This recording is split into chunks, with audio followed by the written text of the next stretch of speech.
दादा, आप लोगों ने ये बीजेपी की जो जीत हुई है उसके बाद ममता बनर्जी बहुत तरह की बातें कर रही है, यहाँ तक कि अंतर्राष्ट्रीय कोर्ट जाने की भी बात कह रही है, तो इसके ऊपर आप क्या बोलेंगे? देखिए, इंडियन डेमोक्रेसी इतना स्ट्रांग है कि इंडियन डेमोक्रेसी के खिलाफ जो गया वो खत्म हो गया, एटलीस्ट पॉलिटिकली खत्म हो गया।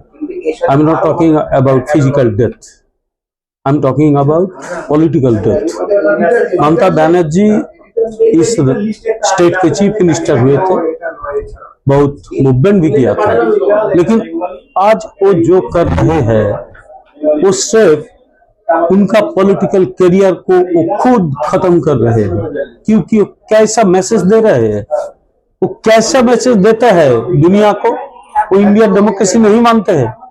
वो हारने के बाद रिजाइन करने के माना कर दिया, मैं रिजाइन नहीं करूंगा। Now she is talking about going to Supreme Court or any other court. What is this? She may go to Supreme Court. No one has prevented her from going to Supreme Court. तो इतना बात करने का क्या बात है? एक ही कारण है कि वो डेमोक्रेसी नहीं मानते हैं, वो डेमोक्रेसी को खत्म करने चाहते हैं। तो वो she is inviting our political death, just political death. I am not about physical death. She is inviting her own political death. लेकिन उसका जो ये है प्रोपेगेंडा कि मैं अब अंतर्राष्ट्रीय कोर्ट में जाऊंगी, उसके लिए आप क्या बोलना चाहेंगे? अरे कौन पागल अंतर्राष्ट्रीय कोर्ट में जाएगा? अंतर्राष्ट्रीय कोर्ट इंडियन डेमोक्रेसी के खिलाफ, इंडियन सिस्टम के खिलाफ कोई केस ले सकते क्या? वो नहीं जानते। वो तो खुद को लॉयर बताते हैं, वो भी नहीं जानते। क्या बात है? वो तो कुछ नहीं जानते, वो कुछ नहीं जानते। I am asking one question, how this person remained as a chief minister for 15 years? This is the question. Without having any knowledge on Indian constitution or any type of international law, she was in power for 15 years. So this is the tragedy of Indian democracy. What can I say? और अचानक में आप ये देखिए, चुनाव खत्म हुआ, उसके बाद कल हावड़ा में और गोली मतलब चली, साथ में बम फटा, शुभेंदु के पिए कई हत्या हो गई, उसके साथ ही कई हत्याएं हो रही है। लेकिन आप लोग कह रहे हैं हम लोग इसका जवाब नहीं देंगे, इसका जवाब हमारा मतलब सिस्टम देगा। लेकिन आप ही के लोगों को इस तरह से मार दिया जा रहा है, आप जवाब क्यों नहीं देना चाहते? क्या हम वो बोलेंगे कि आप तो कमजोर है? नहीं, हम कमजोर नहीं है। जो शांति चाहते हैं वो कमजोर नहीं है, जो मारपीट करते हैं वही कमजोर है। शांति कोई कमजोर का वेपन नहीं है, शांति जो पावरफुल है उसका ही वेपन है। तो इसीलिए हम एक बात करते हैं कि हम नहीं चाहते कि बंगाल वो 2021 में जो हुआ, 2026 में जो हुआ और लेफ्ट फ्रंट के जमाने में जो हुआ वो फिर हुई। वो नहीं होना चाहिए। बहुत आदमी का देहांत हुआ, बहुत आदमी को मार दिया इस पश्चिम बंगाल में, वो नहीं होना चाहिए। हम वो नहीं होने देंगे। ममता बनर्जी और उसका टीम वो वापस लेना चाहते हैं, हम वो नहीं होने देंगे। Once the new government will take oath, they will take control of the situation and I think everything will become normal. चलिए, हम आपकी बात मान ही लेते हैं कि कल हमारा इतना बड़ा काम होने जा रहा है, यानी बीजेपी कल शपथ ग्रहण समारोह करने जा रही है। वहां पर भी तो कुछ भी गड़बड़ कर सकते हैं, ब्रिगेड ग्राउंड है, तो आप लोग ने वो सुरक्षा व्यवस्था क्या की है? ना, सुरक्षा व्यवस्था प्रधानमंत्री रहेंगे उधर। The prime minister of India will remain present there and I think these persons, the troublemakers, they will not do anything. If they want to do anything, then they have to face the consequence. तो मेरा ख्याल में पश्चिम बंगाल का एक नया जमाना आया 4 मई पर। मैं 1947 नहीं देखा थी, मेरा जन्म नहीं हुआ था, लेकिन मैं 4 मई 2026 देखा।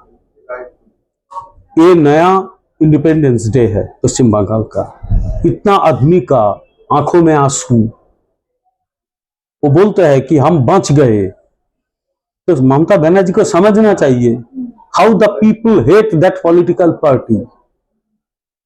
अरे थोड़ा तो समझा करो, क्या बात है, थोड़ा समझा करो। खुद को खत्म कर देते हैं, खुद का पॉलिटिकल पार्टी जो अपना हाथ में बनाया था उसको खत्म कर देते हैं।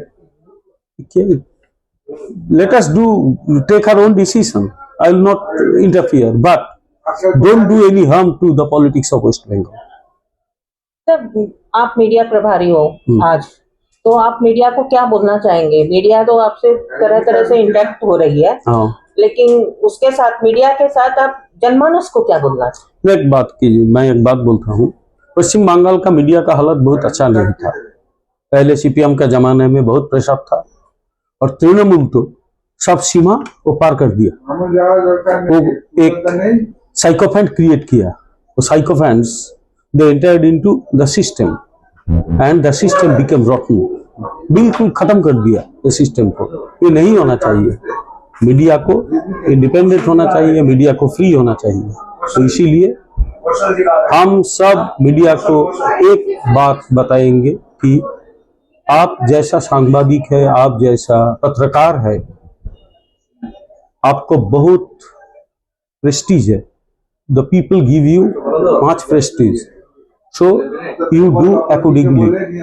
आपको वो प्रेस्टीज को रखना चाहिए, अच्छा होना चाहिए। तो इसीलिए मैं बोलता हूँ, you work freely, no one will interfere. You can criticize the government, but that should be constructive in nature. आप क्रिटिसाइज कर सकते हैं गवर्नमेंट, डेमोक्रेसी में गवर्नमेंट को क्रिटिसाइज करो, कोई बात नहीं, लेकिन कंस्ट्रक्टिव क्रिटिसिज्म होना चाहिए। तो एक नया जमाना आया, नया जमाने में एक नया मीडिया भी हम देखना चाहेंगे। आप लोगों को क्या संबोधन, आप शांति बजाय रखिए। आप जो बीजेपी के मतलब समर्थक है या बीजेपी को जिन्होंने वोट दिया है, उनको क्या संदेश देना चाहेंगे? एक ही संदेश, आप शांति भी रखिए। आप देखिए, नया पश्चिम बंगाल को बनाना है। नया पश्चिम बंगाल को बनाने के लिए सबका सहयोग जरूरी है, सबका सहयोग लगेगा। बहुत खून दिया, बहुत आंसू दिया आपने भाजपा को आने के लिए, पावर में लेने के लिए। तो आप सबका बहुत बहुत धन्यवाद हमसे। और आप in future you take part in building a new West Bengal. Thank you sir. मैं सतीनामा से मीनाक्षी सानावेलिया आप सबके सामने उपस्थित थी, और मैं विमल नंद सरकार जी से बात कर रही थी, और उन्होंने जो आपको बताया आप जरूर सुने, देखें, समझे कि आने वाले कल में बीजेपी सरकार जो करने जा रही है या करने वाली है, अगर आपके साथ खड़ी है तो आप भी उनके साथ कंधा मिलाइए। अगर नहीं खड़ी है तो आप बोल भी सकते हैं, उनको बता भी सकते हैं। धन्यवाद सर। मैं सतीनामा से आप सबको नमस्कार करती हूँ।